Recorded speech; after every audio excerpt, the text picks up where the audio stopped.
Okay, the next issue is, again, trying to be innovative and creative here. Help me, we've been trying to go down that path, but I'm sure as all of you are aware, there is a very large portion right in the middle of Wauchula where there used to be a citrus concentrate plant. Hurricane Charlie kind of tore the buildings down and the concrete remains there, the slab. There are some issues that I would like to address the board with related to that and some opportunities.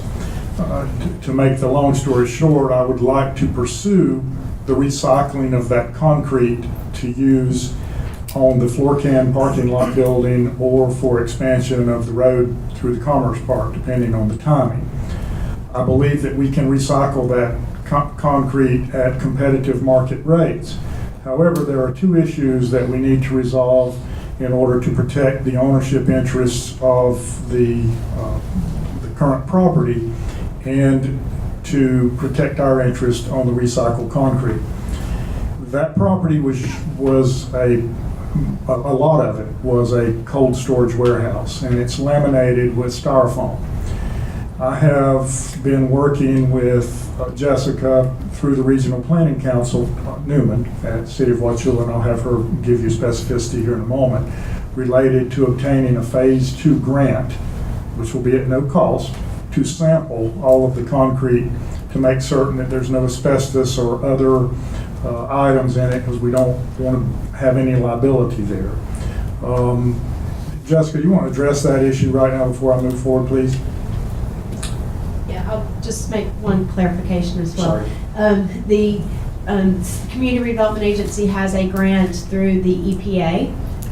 We do have a grant through Regional Planning Council, and Bill got them mixed up. But the one that we will be utilizing would be our grant from the EPA.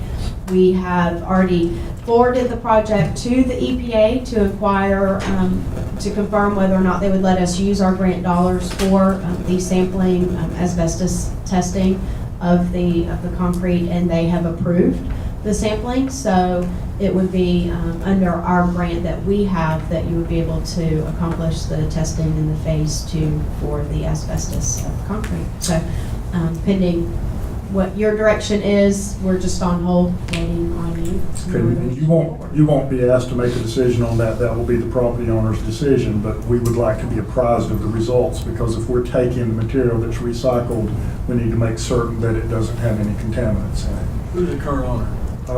I believe it's Gary Delatorre is the current owner of that property. I don't know if it's in another ownership name, but also the property is grandfathered in with certain rights related to the impervious surface on it. I did have a preliminary conversation with the Water Management District, and they don't really have a rule their initial indication was that if we remove all of the impervious, then he will lose his grandfathered in rights to the impervious. I asked them to go back and revisit that, because I don't know what the real impacts will be to the property owner. In other words, he could develop that property at the same time that the concrete's there and keep his impervious ratio. If we remove it, then it may become classified as a non-impervious piece of property with no grandfathered in rights. I will resolve that with both the property owner and SwiftMud and get them to some agreement so that we're not held liable for any reduction in the amount of imperviousness. Again, I'm hoping that we can do this strictly through the recycling of the concrete, and it will come about as a market value procurement. If it's not, as we get through the process, I would certainly apprise I'll apprise the board of what the increased cost would be, and then we would weigh the increased cost and negotiate it either with the property owner or determine whether or not the aesthetic improvements to the city would be worth paying to get all of it taken out. So in a nutshell, I simply need your permission to pursue the recycling of the concrete with the circumstances that I've noted here in the discussion this morning. What benefit is that going to be? I mean, are you going to use it to where you put it out there for a road, then we're not gonna pave that later on down the road, or? No, we'd use it as sub-base in the parking lot for the spec building that we're building Okay. for Floracan, Okay. or we can use it as the sub-base for additional roads, depending on the timing. As we expand roads throughout the park, it can be utilized for the sub-base for those roads. Okay, so they could actually use it as a sub-base instead of Oh, yeah. limestone or something? Yes. Okay. Yes.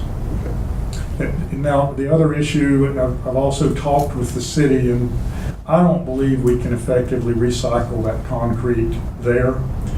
And I don't particularly want to crack it up with a track hoe and haul it to the Commerce Park, because I suspect that it's going to look like a bunch of chicken feathers when it gets recycled.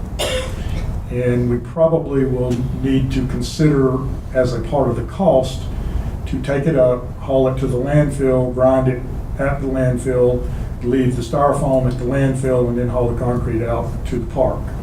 So again, I'm seeking your permission to proceed with this and to formally begin discussions with the property owner on all the nuances of making this happen. Just to straighten me out on something, did I hear somebody over here mention asbestos?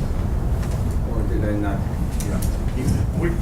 We have no idea what is I thought contained. somebody mentioned asbestos over here.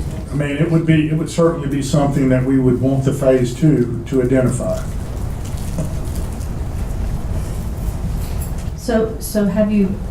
So where is this coming from? Is this an initiative of the city of Wauchula, or is the property owner wanting? We have projects in which we're going to need recycled concrete. I see this piece of property in downtown Wauchula that sits there vacant and idle. I think it will, at the end of the day, help the property owner market the property, and hopefully something that's more aesthetically pleasing and progressive ends up on the property. And it's really nothing more than that. If we can utilize it in a cost-effective manner, I'd like to pursue it. If it is above cost of recycled concrete in the marketplace, at that time, we'll take up the debate of the aesthetic improvement and what conditions are placed on the property. Nothing more. In other words, we're going to pay the cost of taking up the concrete. In the perfect world, the cost of hiring a recycler to recycle that concrete, and we take delivery on it at, say, $12 a ton or a yard, it will balance out. If there are costs above that related to separation of the styrofoam, double handling because the styrofoam has to go to the landfill, we will negotiate that benefit with the property owner and with the community as to whether or not we can actually improve the looks of that piece of property. I fully understand the circumstances of us going in and rehabbing someone's property. That's why I'm qualifying everything I say by telling you my intention is to do this at the market value of recycled concrete. There are no costs related to the phase two if we do them through the CRA's grant capabilities with the EPA.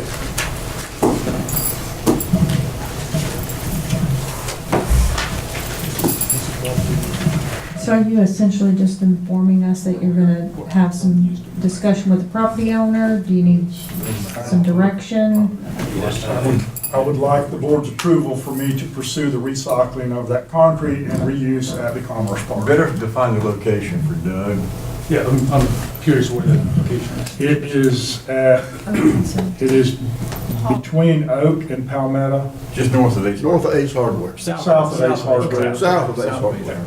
It's an entire city block there that has probably a third asphalt and the rest concrete, and the concrete's in multiple layers because it was a Probably pretty thick. cold too. storage. Yeah, when you Probably start real talking about thick. attracting people in, that is a decent moment. Yeah.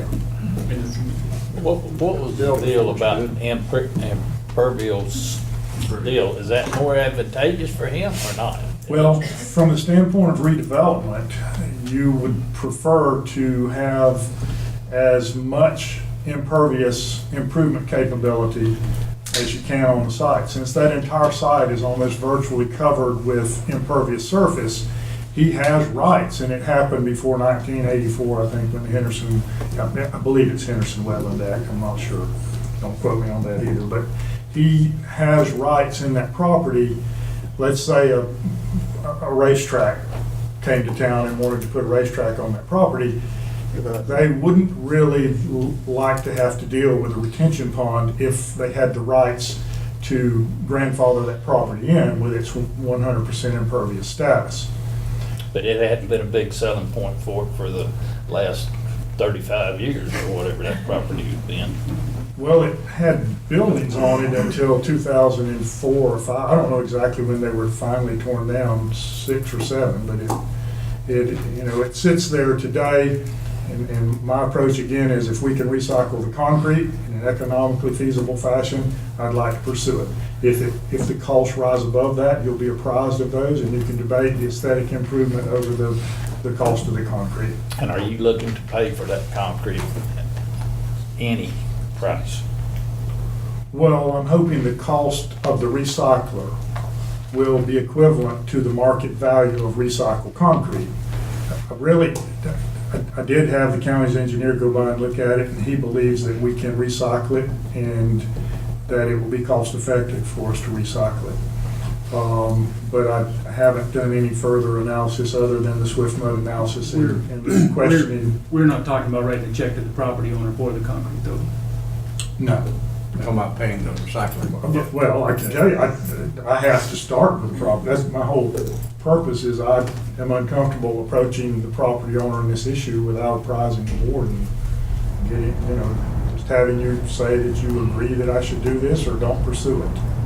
I don't know You said that, racetrack, you meant like a gas station, right? Yeah, sorry. No, I just want. And I have no contact with the racetrack. I just use them as an example. No prejudice in I don't know whether they're racing motorcycles or NASCAR. I thought you meant a go-kart track. Yeah, right, I that was would be it. voting for go-kart track myself. I'd go for a quarter-midget truck. So I don't know that we need to take formal action other than, we've been apprised that he intends to pursue this and bring us back some more information and, at a future meeting. So with that, we will move on into EDA grant cycle discussion. The EDA grant cycles are coming up at this point, and Donald, to one of your earlier questions, I would like to put in an application for another spec building at the Commerce Park. I would be seeking approval to probably seek $1 million grant, and then we will supplement with either some of our surplus monies in the IDA or Mosaic agreement money. I will give you some budget recommendations on that at a later time. I'd also like. Well, that'll be a generic one where the floor's not poured, is that what you're saying? In this one, I would like to pour a standard 6-inch floor all across, and I'd like to build it very similar to the building that is currently leased by PF Man. But you don't have a tenant at this time.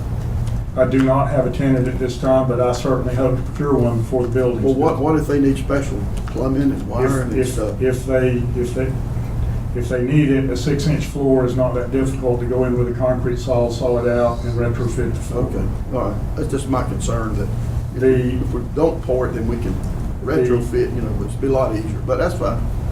The Commerce Park infrastructure, it is forthcoming. I would like to begin seeking some IDA money for that infrastructure. I will be apprising you, hopefully at the next meeting.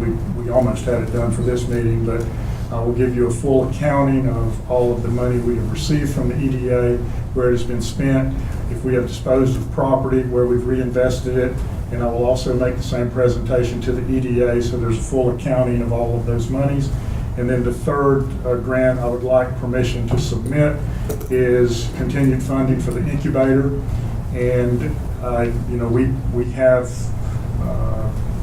in our negotiations with the EDA, they have agreed to give us additional funding for this project.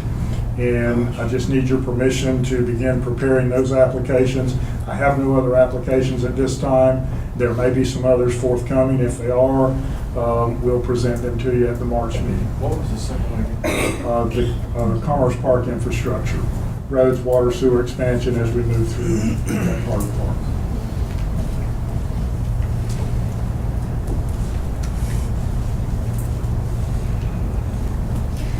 Any discussion from board members?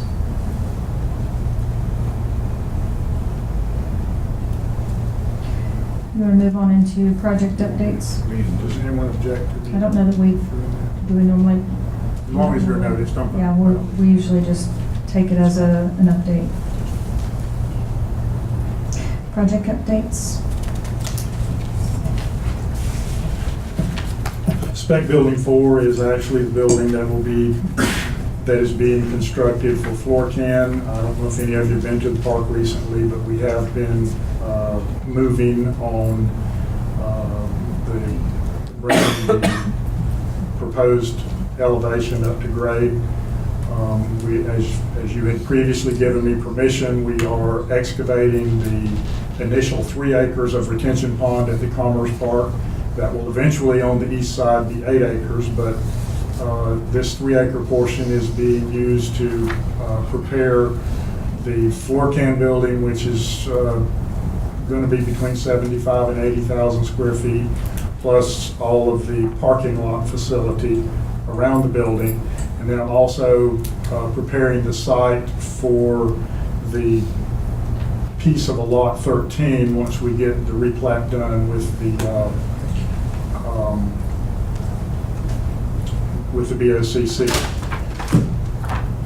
I'd love to be able to say we could move dirt somewhere else while we're moving it, but I don't have any other options at this point to move it. So when we have finished moving the dirt from this initial retention area construction to these 2 sites, we'll just stockpile and it will be there for future use as we move forward.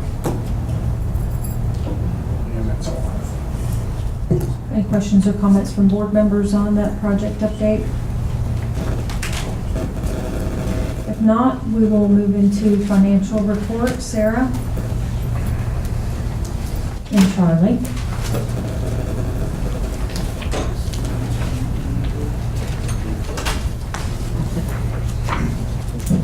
Hey, good morning.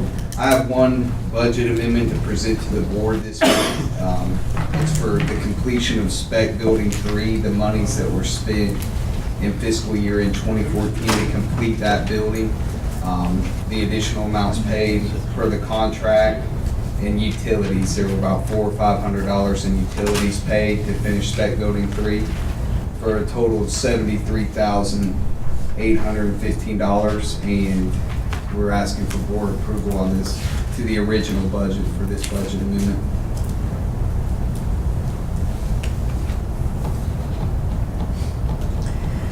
So we're looking for a motion. So moved. Do we have a second? What is this motion for? Is it Normally to we'll- approve the financials or something else? No, normally when we expend money at a later point, we bring that expenditure back. We have to do a budget amendment for every dollar that we've agreed to spend. Am I explaining that correctly? Yes, ma'am, and instead of us, how we came in last year and we were kind of under compressed circumstances and we did all of those final fiscal year in 2013 budget amendments in one meeting, we're trying to stay on top of them and do them monthly as they occur. So we have a motion, and I'm sorry, who seconded that motion? Jean? Any other discussion from board members? We're making I'm a little confused too. We're making a motion to increase in expenditure. Are we also including in that motion where that money's coming from? It was additional utilization of the Mosaic grant fund balance carry forward from fiscal year in 2013. The board approved the contract amount. It just, we were under the impression that the building, Spec Building 3 was going to be finished in fiscal year in 2013, so we didn't allocate any of that money to fiscal year in 14, but it ran over and the CO was issued, I believe, January. Okay. So essentially, this money shoulda, woulda, coulda been spent in our 2013 year, and just for accounting purposes, we need to move it into 2014.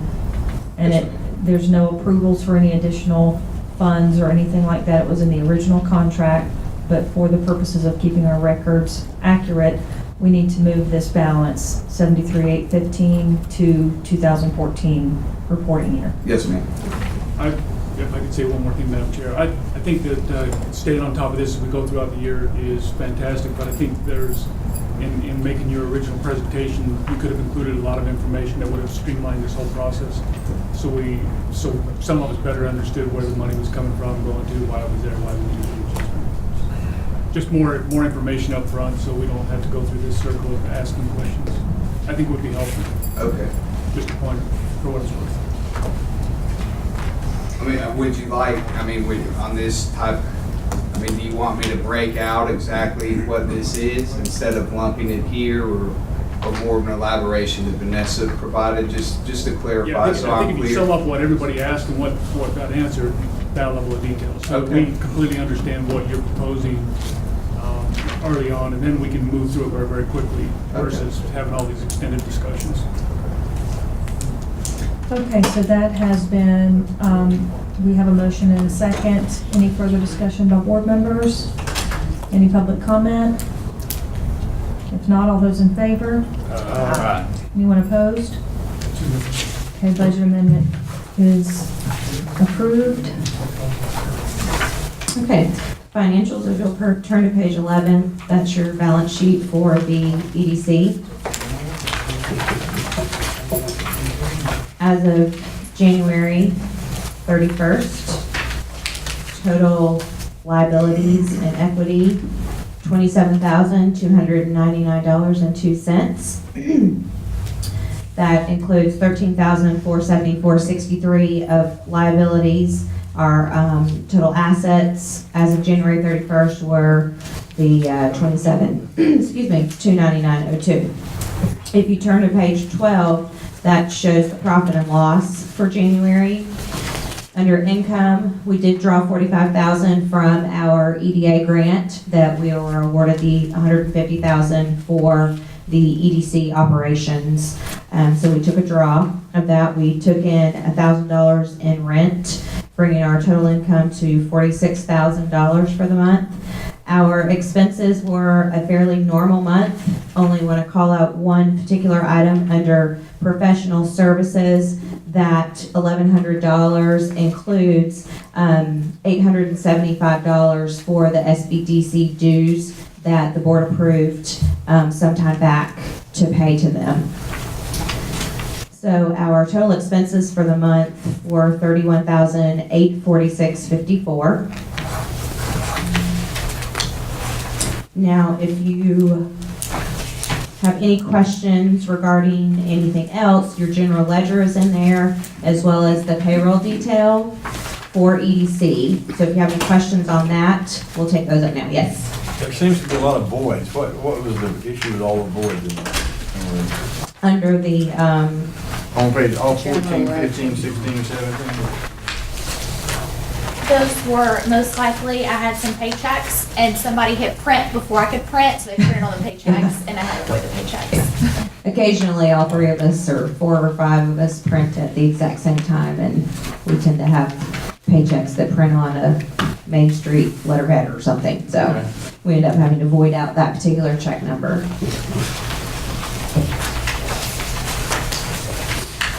If there's not any other questions, we'll go ahead and flip over to page 23. That's your profit and loss by class for the IDA. And again, this is something new that we're doing. We're breaking out each individual project under the IDA so you get a true accounting of each separated out of project, so it's a little bit easier to read. Normal expenses for each project. We had some rental income come in for under the Grove category. Under the incubator category, Trey Flemmer did request his second draw out of the grant portion, so he was given that. If you flip to page 24, under property management from the general fund, you'll notice that insurance expenses are $13,676.93. That is the insurance policy that we did acquire for the incubator building at the time of closing. So just want to make mention of that. Well, doesn't it say that's the PF man building? Property management general fund on page 24. Well, I mean, I see you say $13,000? $13,676.93. Well, it says on the general ledger, that's played in Mid-Florida crop for PFM building insurance.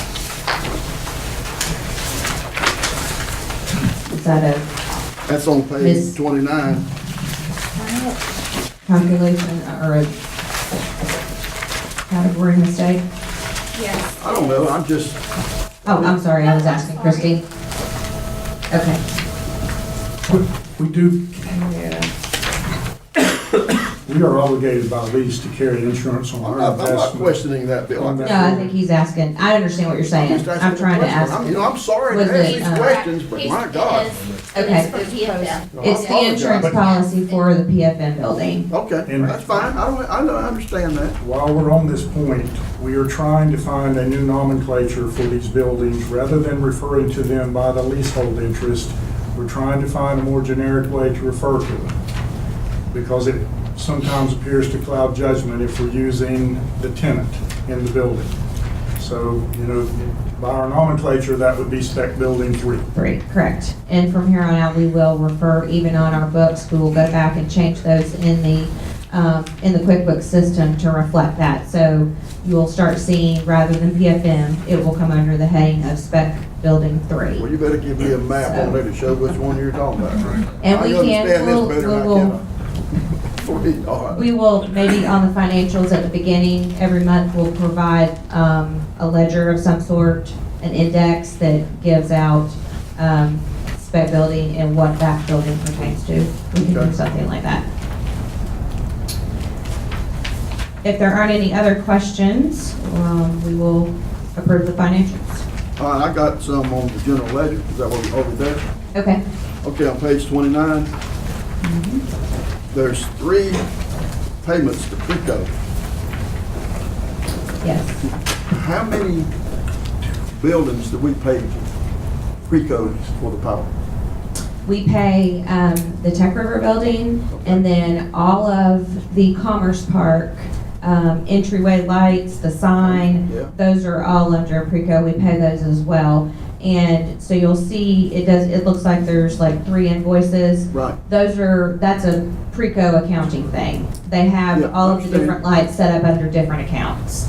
Right. So we usually write one check. But I see what he's saying. I'll show you. Right there. Yeah, but it's that was for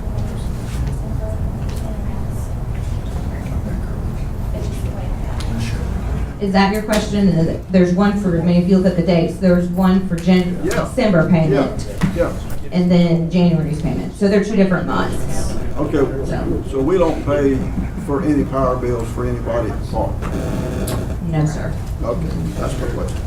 All right, one more, I think, page 33.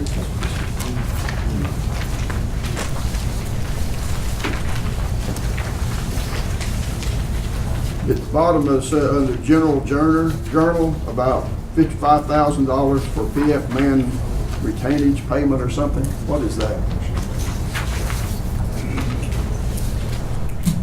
At the 9/30/13 audit date, we look at the pay app, and that particular pay application from Half Acre was through September 25th of 2013.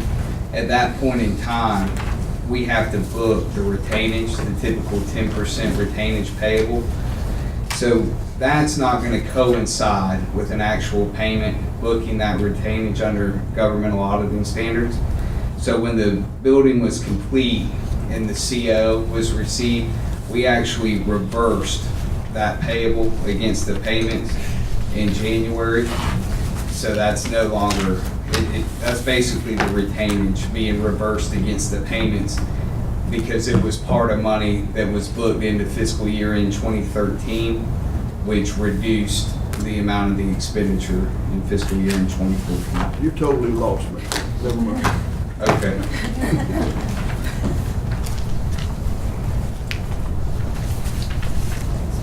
Any other question or discussion from board members?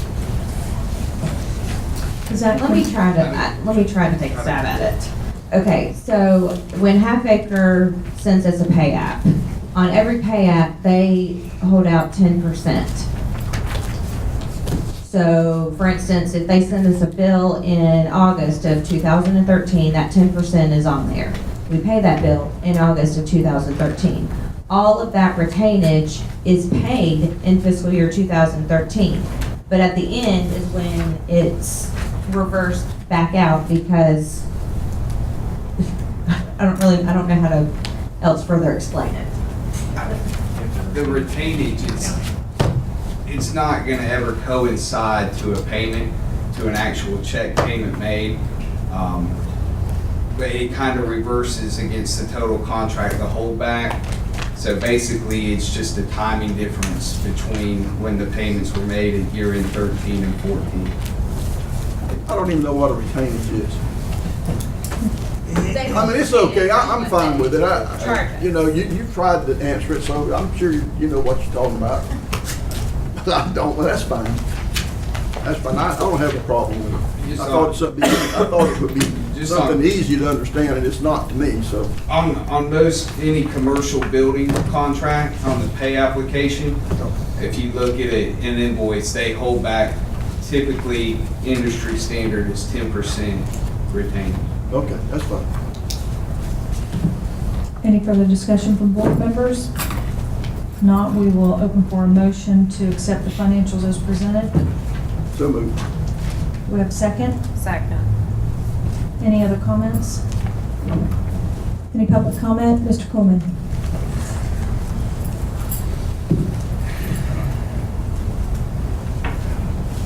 A couple of ledger entries. I just wanted to find out, I think that it was under office supplies, $100 each for the 4 staff persons. But now I've been told that those are for cell phones. So I'd like to hear an explanation of why the public is paying for cell phones for staff employees. Do you want me to give all my stuff, or? Yes, please. Just a quick was a $56.82 for a lunch meeting. I'd like to hear about that. We'll require the public to pay for lunches. The rent for the building to Mr. Rebel, $2,187. My question is, does the IDA, does the public pay for that whole rent? I think it might be broken out because it's shared with the Chamber of Commerce and the CRA, I believe. The CRA may be paying a certain portion of that, maybe $1,000. I couldn't really tell, so I'd like to hear how that's broken out. That's it. Thank you.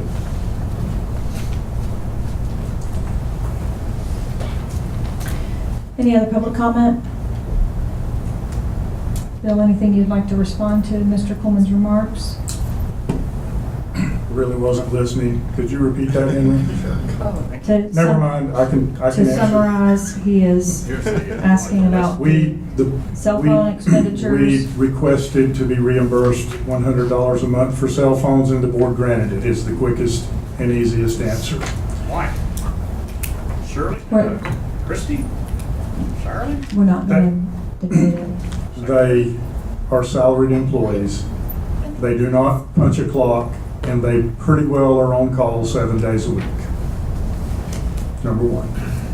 The second question, the Main Street, The rent that is paid. We get a $12,000 contribution from the CRA for whatever you want to apply it to. We don't necessarily apply it to the rent, but they do subsidize our presence in that building. That decision was made 6 or 7 years ago, and it will remain that way until this board changes it. What about the Chamber of Commerce? The chamber does not pay rent in that building that I'm aware of. They provide the copier, they And- own the copier. Insurance coverage for the internal of the building. We pay for office supplies. You pay the insurance on the building? We pay for Content. content insurance in the building. So we don't pay rent specifically, but we have certain expenses that the chamber is responsible. You know what the value of those, I do not. We're not going to get into that at this time, but thank you for, I think we've answered your questions. We're going to move forward. Any other public comment? If not, all those in favor? Anyone opposed? And we will move into announcements, other business, public comment. Do we have any other business from board members? Yes, Yeah, I got it. go ahead. Go ahead, no, go ahead. Okay. This may take a few minutes. Jim C. did an IDA presentation at the Lions Club with Monica present. I don't believe this was a sunshine violation at all. I see John O'Neill occasionally at the restaurant, Walmart. We talk, move on. We don't violate the sunshine law. My grandson races at Auburndale Speedway, where Gene Davis is track director. I talk to Gene at the track and occasionally go by the Ford place and talk to him where he gives me pointers to make our car go faster. This is not a sunshine law violation. In fact, since my grandson's been racing up there, he started at 17.4 ET, he run a 15.8 last time he raced up there. So what Gene has done for us has been tremendous. Sue Burge and Cole and Lambert work in the same office. I believe they go to great lengths to avoid a sunshine law violation. I was on the Indigent Health Care Board for many years, a charter member of the P&Z Board, and 20 years on the Workforce Board. I have not had a sunshine violation. I haven't been contacted by law enforcement yet, but it's been brought to my attention that Bill Lambert, aided by Lex Albritton, Sandy Meeks, and Jim C., has filed a sunshine violation against me. I haven't violated the sunshine law. If this complaint is true, the conspiracy against me is retaliation, intimidation, and bullying for asking questions and not always voting the way Bill wants me to, and other people on this board that don't like me asking questions. Okay? Continue.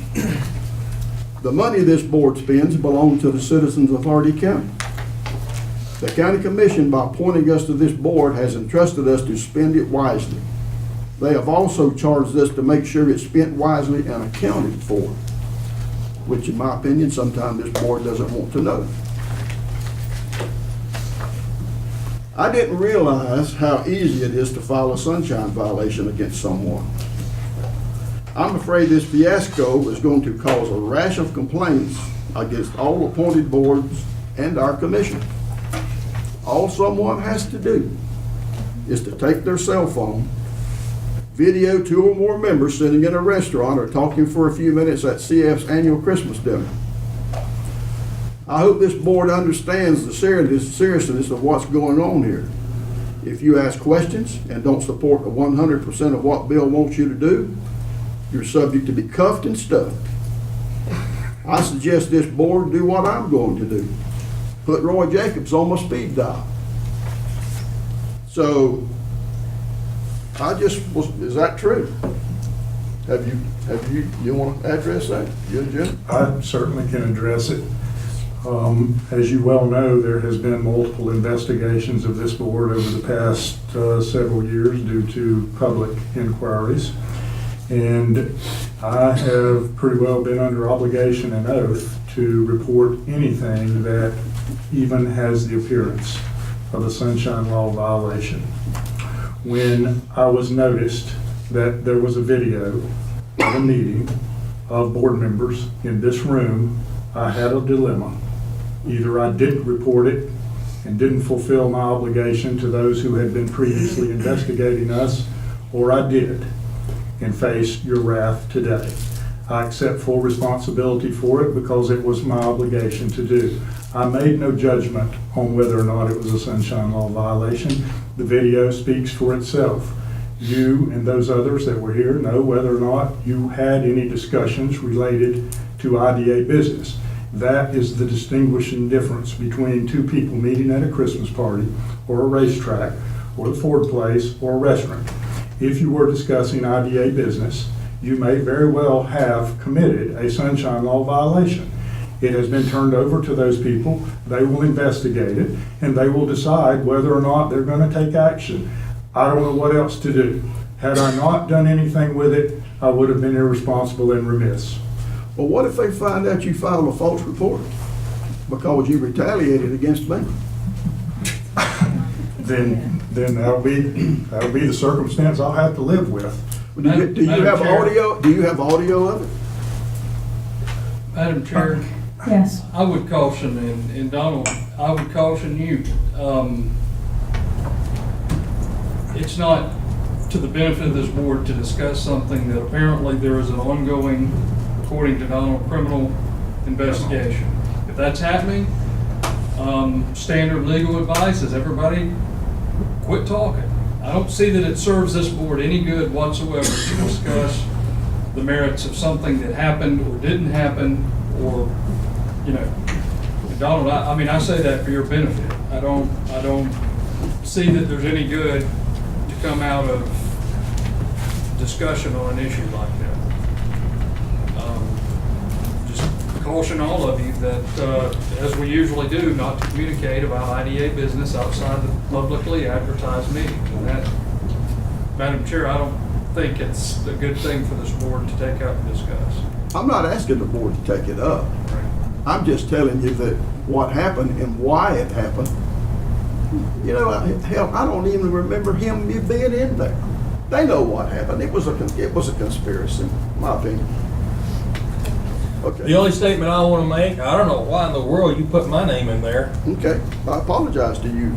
I don't know where in the world that came from. Okay. I had not a hand in any of that stuff you just talked about. Okay. So I'd like for you to say that I made a mistake. If you did not, I made a mistake. I did not. Because I was told that you were. Well, you hear all kinds of things. We Okay. have a lot of ethics violations being charged, and to date, every one of them have been dismissed. And we'll see Well, I what goes take a from lot there. of flack in this room from a lot of people for asking questions. I am not supposed to ask questions, and I am not supposed to vote what Bill wants against. You know, Donald, I don't think you take any more flack than anybody else sitting on this board. you give me a lot of flack for asking questions. We all get a lot of flack. And because I don't want to repeatedly debate issues that have been debated and debated over and over at every meeting, does not mean I give you flack. It means I'm simply trying to run a meeting that is a business meeting and have some order. That is it. Okay. You're not going to intimidate me. I want you to know that. Okay, thank you. Commissioner? Madam Chair, if I may, Commissioner Grady Johnson, Hardy County. As Mr. Evers said, I think we sort of walked around this thing that I was, in fact, questioned because of being here.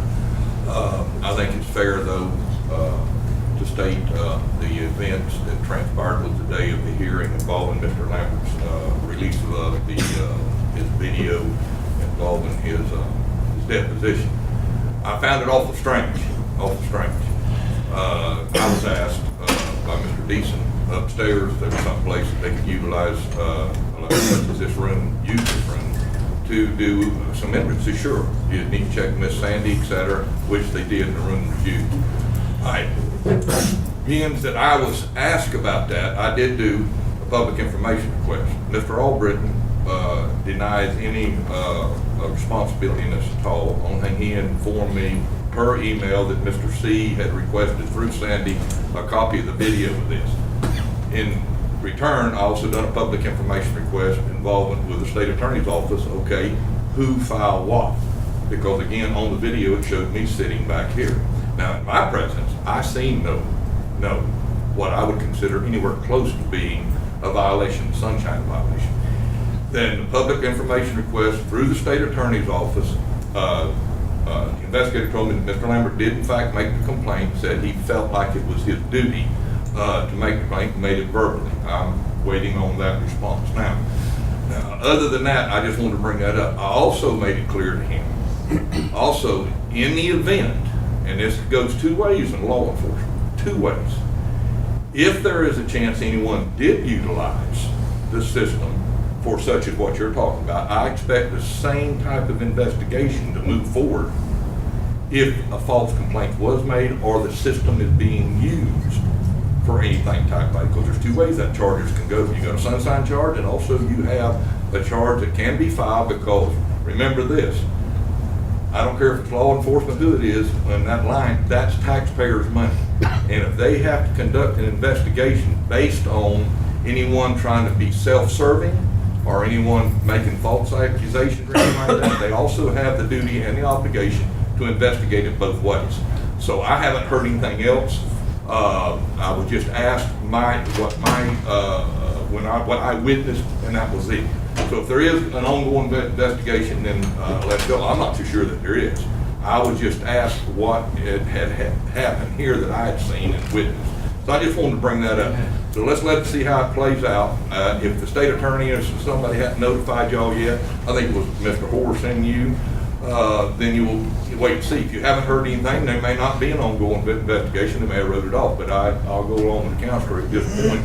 Everybody needs to step back, all of us, and let the state attorney work this thing out. Thank you, Commissioner. Horst?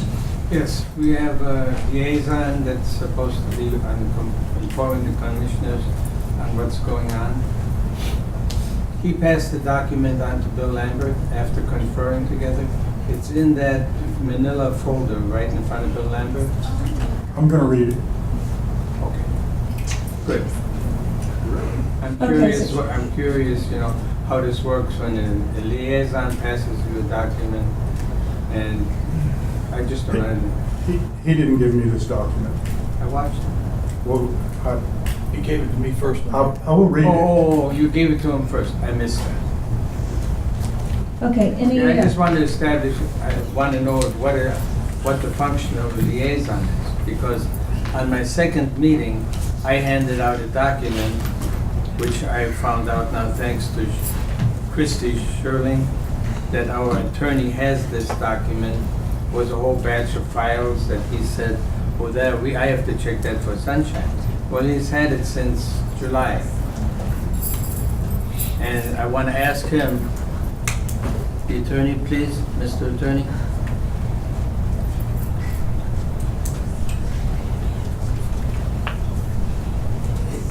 You have the package, correct? I gave it back to Christie yesterday. Yes, because I asked you to, Yeah. and you had a copy of the Skype call in that package? I did, and Horst, I did not disseminate it for the very same reasons No. we discussed. Did you listen to what was in you ever? I did not listen to the CD, but I did review all the paperwork that was in the file. I did look at the file. And what did you find?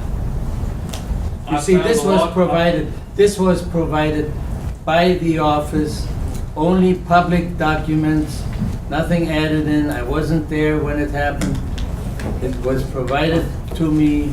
I found a lot of stuff, Horst, that addressed water under the bridge as far as PF Man goes and its entity. All right, what I want to know is, can I hand this out to the members that I knew in order so that they can play with a full deck of cards when it comes to the process that the program was started? Is this a public document? What are you talking about? The CD? Yes. I believe that those documents you have in your hand are public records. Good, thank you.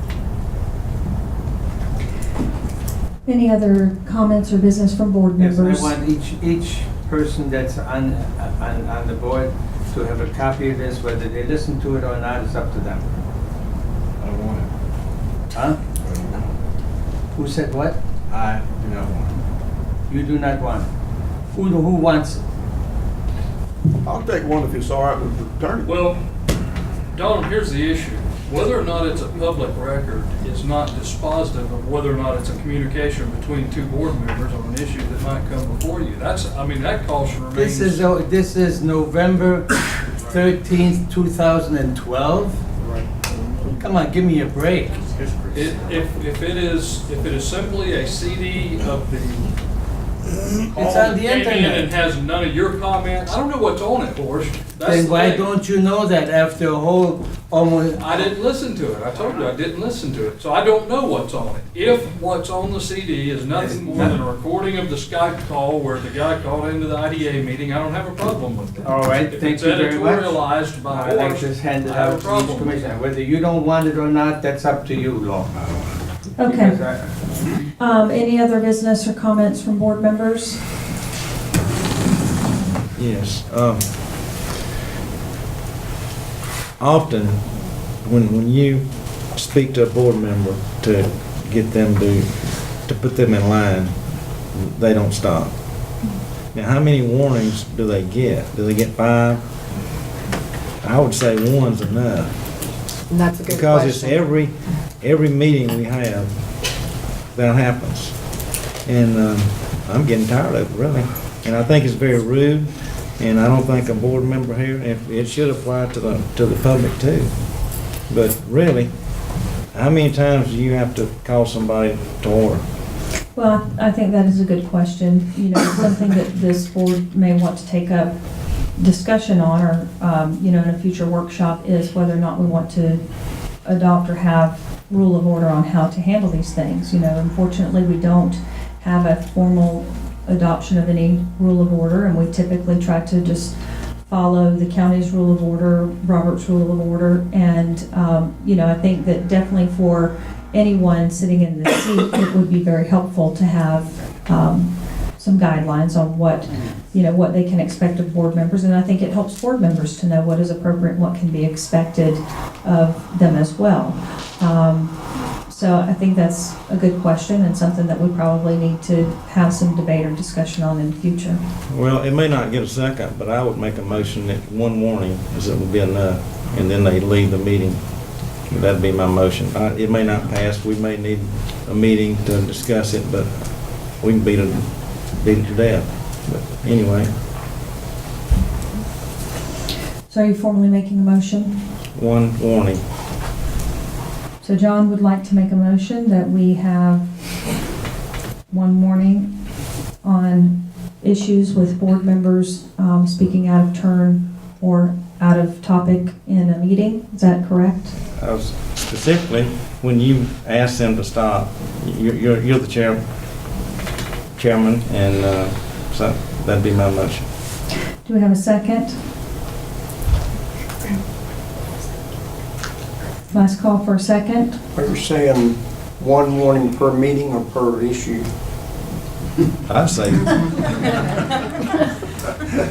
I guess that'd be per issue. I second it. Any further discussion from board members? Boy, you're stepping on bad ground there, buddy. You want to stop people of this board from discussing things? No, that's not it. I That's not what he said, when you interrupt the chairman, when she speaks and you continue to interrupt and you keep on, well, I don't think that's a place here. I think it's very rude and uncalled. You can't see, John, what's going on? I think I see a lot what's going on. Well, you don't understand that when there's things in here that they don't want to hear, I'm talking about Bill and her, that they're gonna try to stop you from asking questions as much as they can, and they're not gonna let you ask questions. They're gonna do their best to stop you from talking about a subject.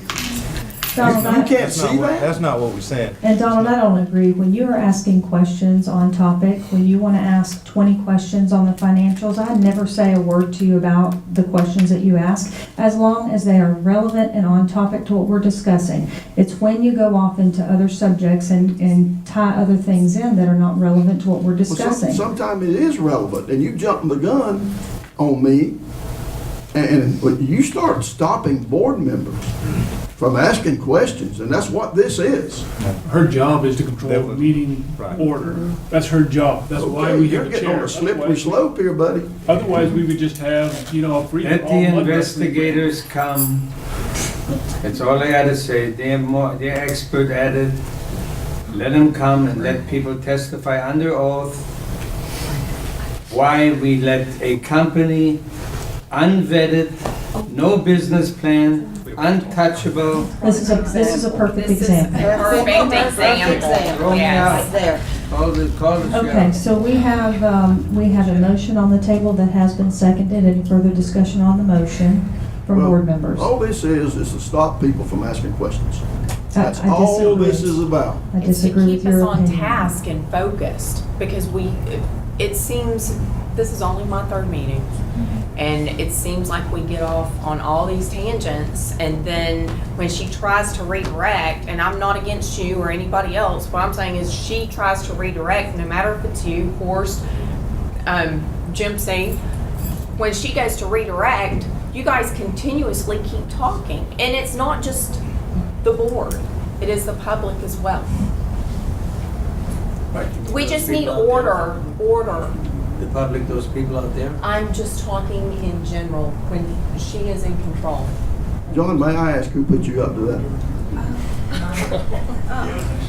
I would say Horst. Well, I would say Bill or Vanessa. I would say that would be a sunshine law violation if I had that conversation with John. That's right, it would. Yes, it would be, and I would not do such. You know, Donald, I appreciate that. you criticize and condemn when people don't have anything to say in the meeting, but when they do have something to say, they've been put up to it by Bill Lambert. I really don't know what we could do to make you happy, to be honest. Let So, me ask questions and talk. and when you're on topic, you can take all the time you'd like. Okay, But when it starts going off topic, we're going to redirect back to the subject. okay. Okay, we have a motion and a second. Any other comment from board members? Yes. Should we check our bylaws? This should be addressed somewhere in, when it originally brought the board together or something like that. Rules of procedure, it's your own rules, and as a general rule in America, we use some form of Robert's rules which give these authorities to the chair, but each board sets their own limits as to how they behave, and if you decide you want to put sanctions or limits on... That's all I need, that's all I need. It's You've your answered my prerogative. So question, and we don't have anything written right now. We don't have a formally adopted rule of procedure. So if we make this vote, we're not gonna violate something that's previously been established. I think so. I don't recall Robert's rules ever being utilized, and it's really difficult to do that without a parliamentarian. What's the attorney say?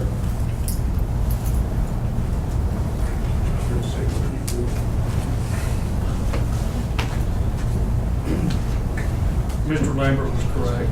You don't have anything written in rules anywhere, and quite frankly, it's the first time I've ever seen the issue have to come up, because the chair just typically runs the meeting from the chair, and whether it's county commissioners or city commissioners, they ask their questions through the chair, they ask to be recognized, and if the chair redirects, they basically submit because they're in a seat of submission. They're not the chair, and the meeting continues on. Quite frankly, it's the first time I've ever seen it come up in the meeting and have to be dealt with by motion. So, Well, could the person that's told to leave and they leave, could they file a lawsuit against this board? I don't know what the proper procedure would be, Donald, if they absolutely refused, to tell you the truth. I suspect that the request would be made of the sergeant at arms back there, and he would have to deal with it accordingly. So we're gonna get arrested? She's gonna have us arrested, is that what you're saying? Donald, I don't know where it's going. I think that if the board adopts this as a rule, then clearly what you have is a position where a member who's refusing to honor is violating the rules. Okay. Any other questions or comments from board members? I have a question. If an applicant for money from this board refuses to answer questions, tells this board directly to your face that I'm not going to answer that, is that enforceable? I'm not sure that I'm following you on how this is related to the motion at hand. Enforcement of rule. I think we do need to have a future workshop about rule of order and. I mean by applicants. I don't think that we have addressed that. I don't think that we have discussed how that might be handled in future meetings.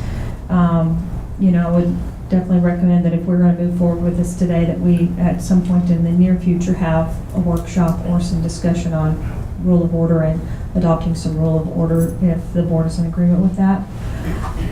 Any other discussion from board members? I think it'd be more appropriate, and I understand the angst that led us to this point, but I think it'd be more appropriate for us to sit down and come up with a set of rules rather than try to arbitrarily select one rule and put that in place, and then I think we'd be better off to make a whole stab at coming up with what rules we're going to operate the meeting by and then put them in place, whether it's Robert's rules, modified Robert's rules, whatever it is.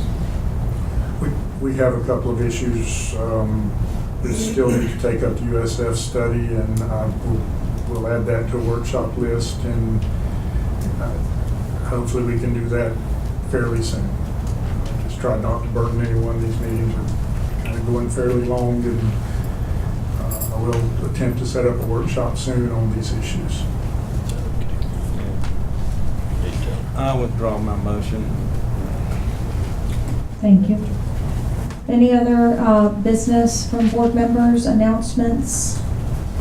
Madam Chair, I do want to acknowledge this communication in the manila folder. It was given to me before the meeting by an IDA member.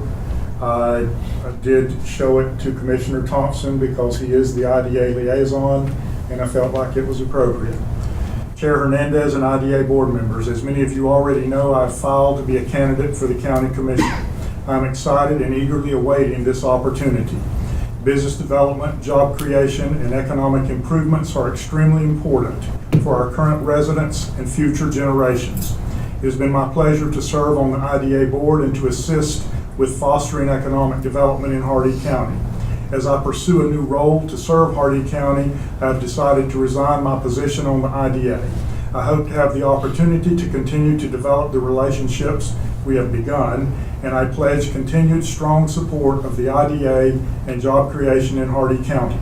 I look forward to strengthening our economy and moving Hardee County forward. Thank you, Russell A. Melendi. I need to submit this and to the record denied. Thank you, Bill. Bill, thank you for that. Thank me.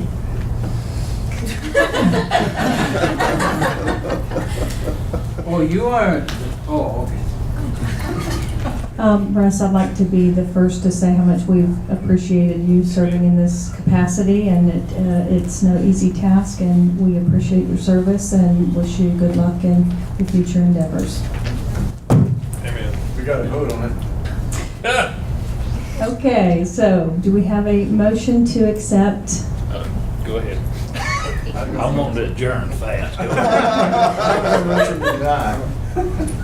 I don't think that, yeah. You don't have to do it. No, you don't have to. Okay. Let the record show that we accept Russ's resignation. With regret. With, any other business, public comment? Mr. Coleman?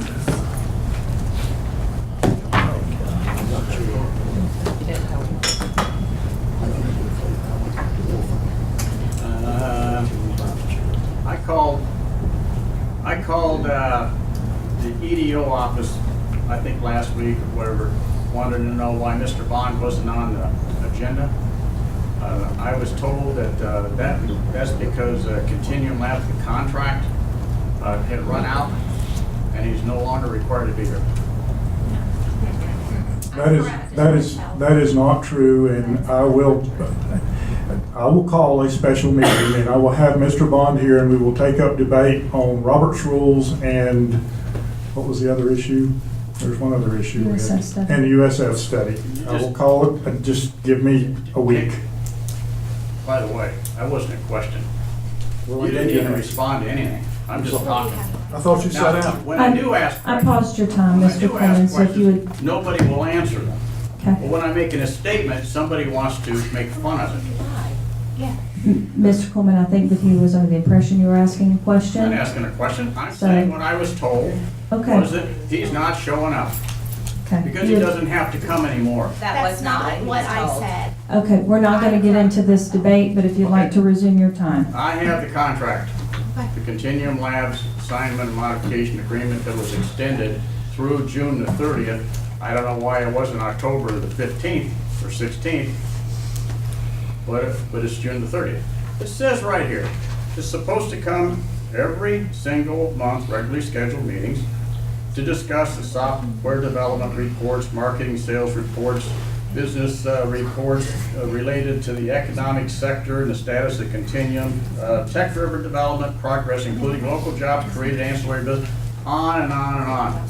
Now, he's supposed to be here. The project manager's sitting over here. She gets paid to manage this project. There ought to be, for God's sake, you just gave him $7 million. And the first month that the money's gone, nobody shows up. Does that mean that it's all done? Now, don't respond, I'm talking. I was just taking a breath. And the audit. Mr. Samuels is absolutely correct. You had a meeting. You had $1 million left. They wanted the money. Two guys come here the day before and lobbied aggressively. They wanted the money. Staff proffered 3 options. They're the ones that brought up the audit. It was supposed to be an audit of the $7.25 million. It was not an audit of agreed upon procedures of deliverables. If you want the deliverable stuff, look at the year-end review. Look at the midterm review. It was a deliverables review. Mr. Samuels was correct. It's an audit of the money. Now, already we're seeing where delays. Oh, it's something, we're down the road. So I can see this can being kicked down the road. I think. Final comments, Mr. Coleman. No, thank you. By the way, I'm going to skip the rest of the stuff. I'm going to say that I think you do the best job you can, Chairwoman. I'm going to say that you do it the best. I'm glad that you withdrew the objection.